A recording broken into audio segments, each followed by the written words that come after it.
या देवी सर्वभूतेषु मां कात्यायनी रूपेण संस्थिता नमस्तस्यै नमस्तस्यै नमस्तस्यै नमो नमः। ओम दुम दुर्गाय नमः। जय माता रानी। माँ भगवती दुर्गा की कृपा आप और आपके समस्त परिवार पर सदैव बनी रहे।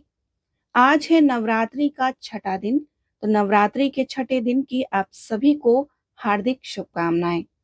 नव दुर्गों के 9 स्वरूपों में से देवी के छठे स्वरूप को देवी कात्यायनी के नाम से पूजा जाता है।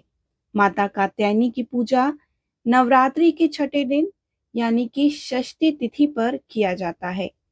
देवी की महिमा को लेकर दो कथाएं हमारे हिंदू धर्म में अत्यंत प्रचलित हैं।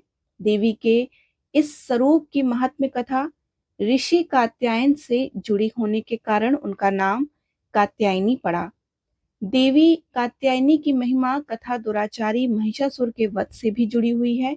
आइए अब हम आपको देवी कात्यायनी की कथा सुनाते हैं। देवी कात्यायनी का स्वरूप अत्यंत उज्जवल और ज्योतिर्मय है। इस स्वरूप में देवी की 4 भुजाएं हैं। इनमें से दाएं तरफ की ऊपर वाली भुजा अभय मुद्रा में है, नीचे वाली भुजा वर मुद्रा में है, वहीं बाएं तरफ की नीचे वाली भुजा में तलवार और ऊपर वाली भुजा में कमल का पुष्प सुसज्जित है। देवी कात्यायनी का वाहन सिंह है। देवी कात्यायनी की कथा देवी महात्म्य और मार्कंडेय पुराण में मिलती है। पुराणों में निहित कथाओं के अनुसार कत नाम के एक प्रसिद्ध महर्षि हुआ करते थे। उनके पुत्र का नाम ऋषि कात्य था। आगे जाकर ऋषि कात्य के गोत्र में महर्षि कात्यायन का जन्म हुआ और ऋषि अपने तप के कारण विश्व प्रसिद्ध थे। ऋषि कात्यायन की इच्छा थी कि देवी भगवती उनके घर में पुत्री के रूप में जन्म ले, इसलिए उन्होंने कई वर्षों तक देवी भगवती की कठोर तपस्या की। मान्यता है कि ऋषि कात्यायन की ऐसी एक निष्ठ तपस्या से प्रसन्न होकर देवी भगवती ने तब उनकी इच्छा का मान रखते हुए उनके घर पर जन्म लिया। ऋषि कात्यायन की पुत्री होने के कारण देवी भगवती देवी कात्यायनी कहलाई। महर्षि कात्यायन ने बड़े प्रेम से देवी कात्यायनी का पालन पोषण किया और कुछ समय पश्चात पृथ्वी पर दुराचारी महिषासुर का उपद्रव सारी सीमाएं लांघ रहा था। महिषासुर को ये वरदान मिला हुआ था कि कोई भी पुरुष कभी उसे पराजित या उसका अंत नहीं कर पाएगा, इसलिए उसे किसी का डर नहीं था और देखते ही देखते उसने देवलोक पर भी अपना कब्जा कर लिया था। तब भगवान विष्णु, प्रजापति ब्रह्मा और देवाधिदेव महादेव ने उसका विनाश करने के लिए अपने तेज से मिलित एक देवी को उत्पन्न किया। मान्यता है कि महर्षि कात्यायन ने ही इस देवी की सर्वप्रथम विधिवत पूजा की थी, इसलिए देवी को कात्यायनी के नाम से जाना जाता है। वहीं देवी कात्यायनी से जुड़ी एक अन्य पौराणिक कथा के अनुसार देवी की उत्पत्ति महर्षि कात्यायन के यहाँ अश्विन महीने के कृष्ण पक्ष की चतुर्दशी को हुई थी। इसके बाद महर्षि ने शुक्ल सप्तमी, अष्टमी और नवमी तक देवी की अपने आश्रम में विधिवत पूजा अर्चना की और दशमी के दिन देवी के इस स्वरूप ने महिषासुर का वध किया था। यही कारण है कि देवी के इस स्वरूप को देवी कात्यायनी के नाम से जाना जाता है। महिषासुर का अंत करने के कारण देवी को महिषासुर मर्दनी के नाम से भी जाना जाता है। इसके अलावा देवी कात्यायनी से जुड़ी एक और मान्यता है कि देवी दुर्गा का यह स्वरूप अमोघ फलदायिनी है। ब्रज की गोपियों ने करुणा अवतार श्री कृष्ण को अपने पति के रूप में पाने के लिए कालिंदी यमुना के किनारे देवी कात्यायनी की ही आराधना की थी। इसी कारण वर्तमान में भी देवी कात्यायनी समस्त ब्रज मंडल की अधिष्ठात्री देवी के रूप में प्रतिष्ठित है। स्कंद पुराण में देवी कात्यायनी के बारे में ये भी उल्लेख मिलता है कि उनकी उत्पत्ति परमेश्वर के संसारिक क्रोध से हुई थी। नवरात्रि के छठे दिन देवी दुर्गा के स्वरूप की पूजा का काफी महत्व है और ऐसी मान्यता है कि देवी कात्यायनी की पूजा में लाल और सफेद रंग के कपड़े पहनना बहुत ही शुभ माना जाता है। मान्यता तो ये भी है कि माँ कात्यायनी के चरणों में अपना सब कुछ समर्पित करते हुए उनकी आराधना करने वाले भक्तों को उनके दर्शन प्राप्त हो जाते हैं। देवी के स्वरूप के पूजन से भक्तों में एक अद्भुत शक्ति का संचार होता है।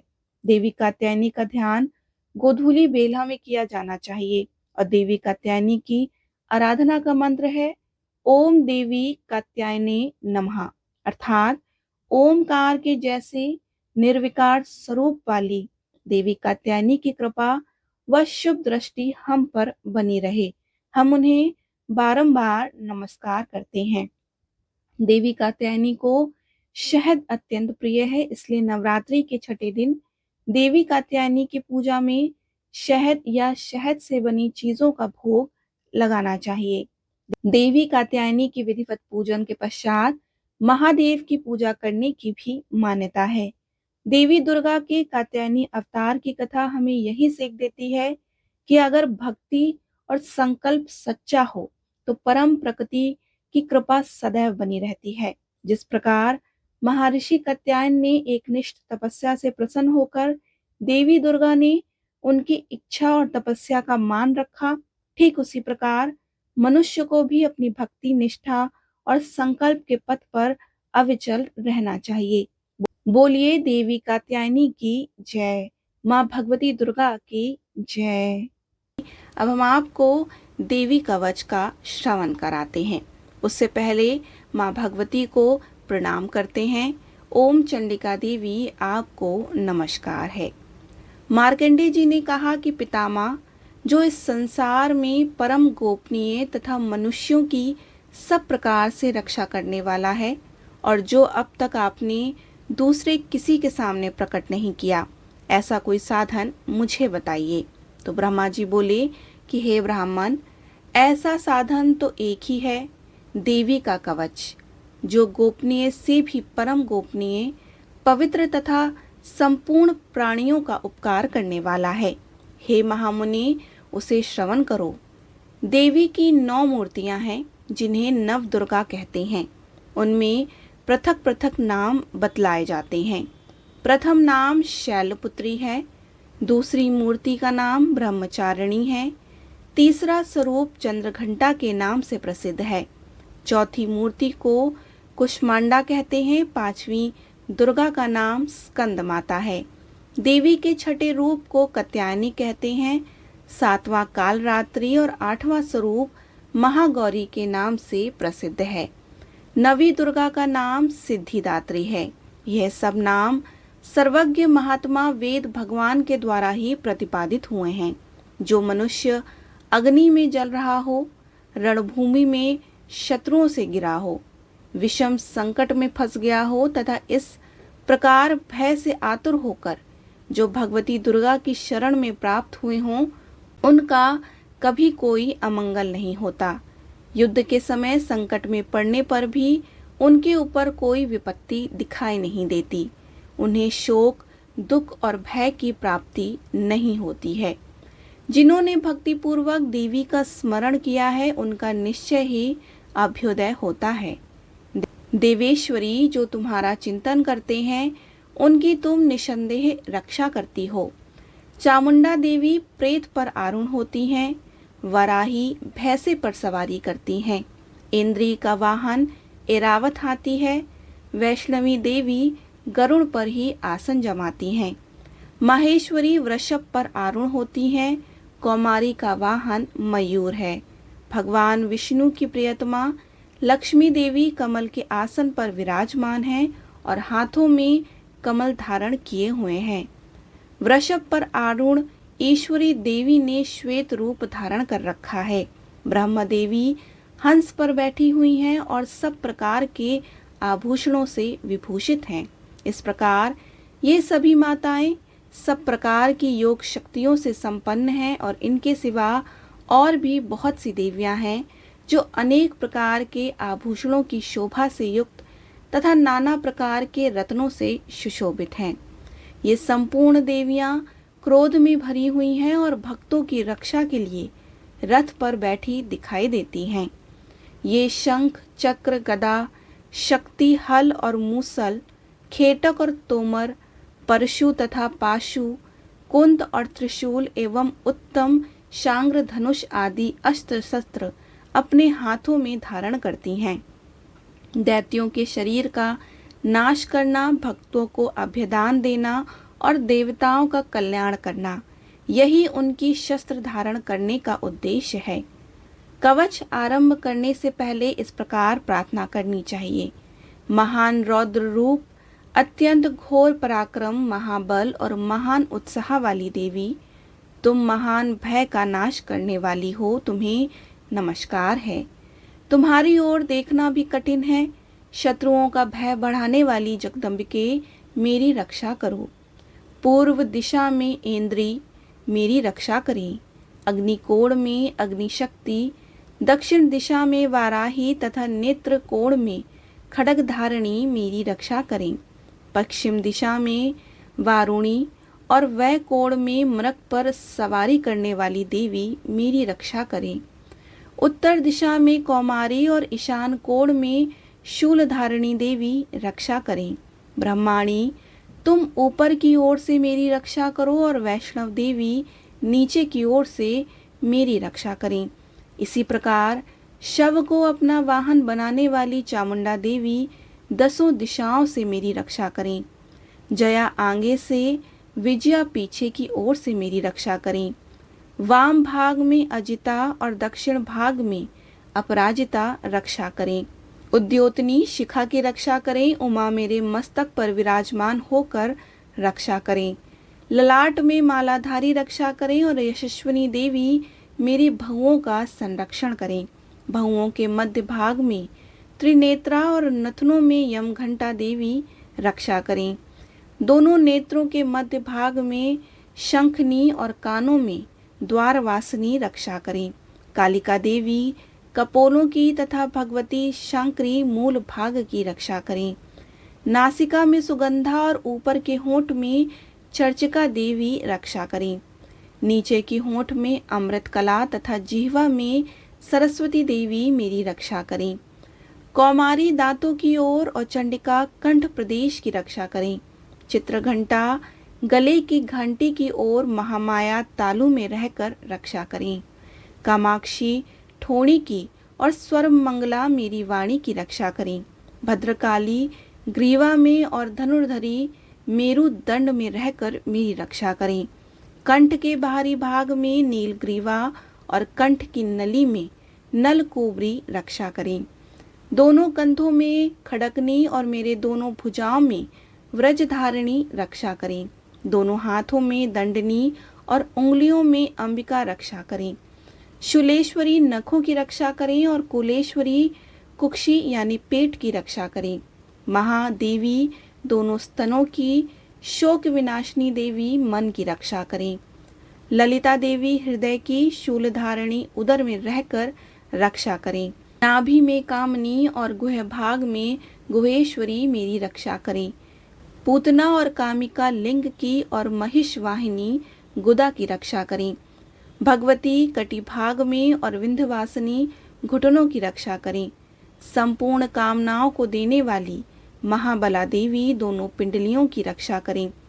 नारसिंगी दोनों घुटियों की और तेजस्वी देवी दोनों चरणों के पृष्ठभाग की रक्षा करें। श्रीदेवी पैरों की उंगलियों की ओर और तलवासिनी पैरों के तलुओं में रहकर रक्षा करें। अपनी दाढ़ों के कारण भयंकर दिखाई देने वाली दृष्टा कराली देवी नखों की और उधर्वकेशनी देवी केशों की रक्षा करें। रोम वालियों के छिंद्रों में कौबीरी और त्वचा की वागेश्वरी देवी रक्षा करें। पार्वती देवी रक्त, मंजा, वसा, मांस, हड्डी और मेद की रक्षा करें। आंतों की कालरात्रि और पित्त की मुक्तेश्वरी रक्षा करें। मूलाधार आदि कमल केशों की पद्मावती देवी और कफ में चूड़ामणि देवी स्थित होकर रक्षा करें। नख के तेज की ज्वालामुखी रक्षा करें, जिसका किसी भी अस्त्र से भेदन नहीं हो सकता, वह अभेदा देवी शरीर के समस्त संधियों में रहकर मेरी रक्षा करें। ब्रह्माणी, आप मेरे वीर की रक्षा करें। छत्तेश्वरी छाया की तथा धर्मधारिणी देवी अहंकार, मन और बुद्धि की रक्षा करें। हाथ में व्रज धारण करने वाली व्रजहस्ता देवी मेरे प्राण, अपान, व्यान, उदान और समान वायु की रक्षा करें। कल्याण से शोभित होने वाली भगवती कल्याण शोभना मेरे प्राण की रक्षा करें। रस, रूप, गंध, शब्द और स्पर्श इन विषयों का अनुभव करते समय योगिनी देवी रक्षा करें तथा सत्वगुण, रजोगुण, तमोगुण की रक्षा सदा नारायणी देवी करें। वाराही आयु की रक्षा करें, वैष्णवी धर्म की रक्षा करें तथा चक्रणी देवी यश, कीर्ति, लक्ष्मी, धन तथा विद्या की रक्षा करें। इंद्राणी आप मेरे गोत्र की रक्षा करें। चंडिके तुम मेरे पशुओं की रक्षा करो। महालक्ष्मी पुत्रों की रक्षा करो और भैरवी पत्नी की रक्षा करें। मेरे पथ की सुपता तथा मार्ग में क्षेम करी रक्षा करें और राजा के दरबार में महालक्ष्मी रक्षा करें तथा सब और व्याप्त रहने वाली विजया देवी संपूर्ण भयों से मेरी रक्षा करें। देवी जो स्थान कवच में नहीं कहा गया अतएव रक्षा से रहित है, वह सब तुम्हारे द्वारा सुरक्षित हो, क्योंकि तुम विजयशालिनी पापनाशिनी हो। यदि अपने शरीर का भला चाहे तो मनुष्य बिना कवच के कहीं एक पग भी ना जाए। कवच का पाठ करके ही यात्रा करे। कवच के द्वारा सब ओर से सुरक्षित मनुष्य जहाँ जहाँ भी जाता है वहाँ वहाँ उसे धन लाभ होता है तथा संपूर्ण कामनाओं की सिद्धि करने वाली विजय की प्राप्ति होती है। वह जिस जिस अभिष्ट वस्तु का चिंतन करता है उसको निश्चय ही प्राप्त कर लेता है। वह पुरुष इस पृथ्वी पर तुलना रहित महान ऐश्वर्य का भागी होता है। कवच से सुरक्षित मनुष्य निर्भय हो जाता है। युद्ध में उसकी पराजय नहीं होती तथा वह तीनों लोकों में पूजनीय होता है।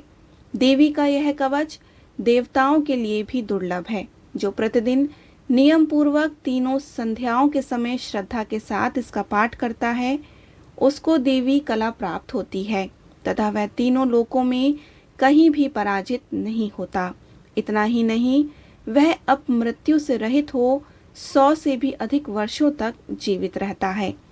मकरी, चेचक और कोढ़ आदि उसकी संपूर्ण व्याधियां नष्ट हो जाती हैं। कनेर, भांग, अफीम, धतूरे आदि तथा स्थावर विष, सांप और बिच्छू आदि के काटने से भी चढ़ाया हुआ जगम विष तथा अहिफेम और तेल के संयोग आदि बनने वाले कृत्रिम विष, ये सभी प्रकार के विष दूर हो जाते हैं। उनका कोई भी असर नहीं होता। इस पृथ्वी पर मारण, मोहन आदि जितने भी अभिचारिक प्रयोग होते हैं तथा इस प्रकार के जितने मंत्र यंत्र होते हैं वे सब इस कवच को हृदय में धारण कर लेने पर उस मनुष्य को देखते ही नष्ट हो जाते हैं। ये ही नहीं, पृथ्वी पर विचरने वाले ग्राम देवता, आकाशचारी देव, विशेष जल के संबंध से प्रकट होने वाले गण, उपदेश मात्र से सिद्ध होने वाले निम्न कोटि के देवता, अपने जन्म के साथ प्रकट होने वाले देवता, कुल देवता, कंठमाला, डाकनी, शाकनी, अंतरिक्ष में विचरने वाली अत्यंत बलवती भयानक डाकनियां, ग्रह, भूत, पिशाच, यक्ष, गंधर्व, राक्षस, ब्रह्म राक्षस, बेताल, कुष्मांड तथा भैरव आदि अनिष्ट कारक देवता भी हृदय में कवच धारण किए रहने पर उस मनुष्य को देखते ही भाग जाते हैं। कवचधारी पुरुष को राजा के समान वृद्धि प्राप्त होती है। यह कवच मनुष्य के तेज की वृद्धि करने वाला और उत्तम है। कवच का पाठ करने वाला पुरुष अपनी कीर्ति से वशीभूत भूतल पर अपने श्वस के साथ वृद्धि को प्राप्त होता है। जो पहले कवच का पाठ करके उसके बाद सप्तशती चंडी का पाठ करता है उसकी जब तक वन, पर्वत और वनों सहित यह पृथ्वी टिकी रहती है तब तक यहाँ पुत्र, पौत्र आदि संतान परंपरा बनी रहती है। फिर देह का अंत होने पर वह पुरुष भगवती महामाया के प्रसाद से उस नित्य परम पद को प्राप्त हो जाता है जो देवताओं के लिए भी दुर्लभ है। सुंदर दिव्य रूप धारण करता है और कल्याण में शिव के साथ आनंद का भागी होता है। देवी कवच संपूर्ण हुआ। बोलिए माँ भगवती दुर्गा की जय। चंडिका देवी की जय।